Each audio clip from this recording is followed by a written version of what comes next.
of Alexandra. I had mentioned this. Artist Keris Salmon is intrigued by the story of an infant named Alexander. He was the son, it would appear, of enslaved parents, likely born on the plantation where Salmon took this photo. She imagines he lived in this former slave cabin, which is still standing today. She took the photo on a recent visit to the Destrehan plantation just outside of New Orleans. It's outlining the journey of Alexandra. He came with his mother and he was nursing. By pairing a photo of the cabin with the text from a database of slave records from the 1700s, Keris Salmon recreates this historical moment. One detail stands out to her. They're calling Alexandra, his race is mulatto rouge. If the father is black and the mother is black, how is this child mulatto rouge? Oh, I see what you're saying. It's a lie. This was the child of a potential slave owner and a slave. And we have a child that's 0 years old, who is mulatto, as you say, a father who's black and a mother who's black. There's a secret somewhere there. There is a secret there.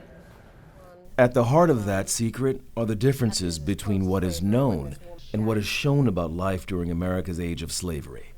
And the words are simply, here I lives, here I dies. And these are words that were spoken by Sibby Kelly, who was a black slave midwife. We spoke with Keris Salmon at the International Print Center in New York City, where her work is on display through mid-June. In a collection of 18 prints, Salmon juxtaposes words from historical records, letters, bills of sale, and other archival texts with photos she took at more than a dozen plantations over the past 3 years across 7 southern states. She calls the series, "We Have Made These Lands What They Are, the Architecture of Slavery." The title comes from an encounter just after emancipation between a group of blacks and a group of whites in North Carolina. And the blacks seemed to be running back to their former places of enslavement. Running back to where they were enslaved. Exactly. And the white people, incredulously, asked, what the heck are you doing? Why are you running back to the place where you were imprisoned? And they answered almost in unison, we have made these lands what they are. And that is true. Salmon's art and photography compels us to zoom into the everydayness of slave life. It makes us wonder what's gone, and critically, what's still around us. It's not the chains, it's not the whips, it's not these sort of icons of slavery that so many of us are used to. You focus on things that are fairly pedestrian. Why?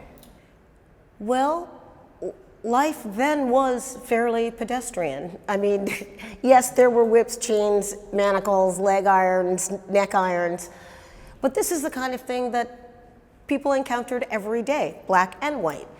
You know, the sweep of a banister, the geometry of a fence, a bird about to take off in flight in the presence of people who were imprisoned there. Keris Salmon works with Brooklyn-based printmakers Peter Cruzi and Sarah Gatos. Together, they set the look of the series. They designed the typeface so that it resembled the one used on 19th century posters that announced slave runaways and auctions. One of the things that Keris and I had talked about when we first started working on the text of these projects is to try to really focus on the type, the phrasing, without it literally hitting you over the head with what it's about. So it's kind of this thing we go back and forth with. It's almost like a hidden message or something. Yeah. The words are not literal to the image. I do. It sort of it allows the viewer to kind of use one's own imagination. For Keris Salmon, that shift in perspective is subtle but powerful. She spent 25 years as a television journalist for NBC, ABC, and PBS, where she enabled millions of people to see news events. But now, as a print artist, she's asking you to look through the eyes of a slave, with all the pain, complexity, and stolen moments of joy that come with that particular American view. Doing very well. Thank you. She began her series 5 years ago when she visited a plantation with her then boyfriend, now husband, Frank Williams. We went together. It came about because a man named John Baker, who was descended from one of the slaves at Wessington Plantation, had spent about 15 years writing a history of that plantation. We went out to visit the current owner of the plantation who acquired it from my family in the 1980s. So hold on one second. This is not just any plantation. You said your family. Yes. Your family owned the plantation? Yes. For how many years? How many? They had owned it since 1790. You walking at a plantation where your family owned not only the plantation but hundreds of slaves with your black wife. Correct. You there many years later with your white husband whose family owned the plantation. That's a lot. It was life-altering for me. I felt like if this had been 150, 200 years ago, the circumstances would have been quite different. And I think that's true. We would have been playing very different roles. When I arrived there, I was a journalist, and when I left on that very same day, I became an artist.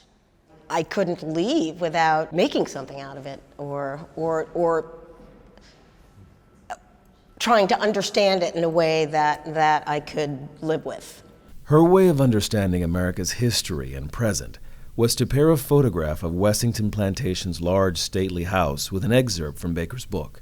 Quote, "With the other slaves, Sarah went to the banks of Caleb's Creek to collect clay. They carried the clay up the hill where the mansion now stands.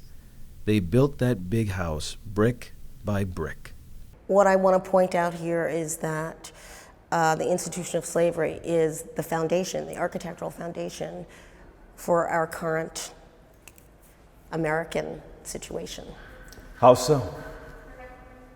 It just set the ground for it. I mean, separating children from their parents in the 18th century, I don't know, it was probably thought of as barbaric then, but who cared? We're still doing it now. What do you think is still here today based on your art? What kind of systems, the economic, social systems?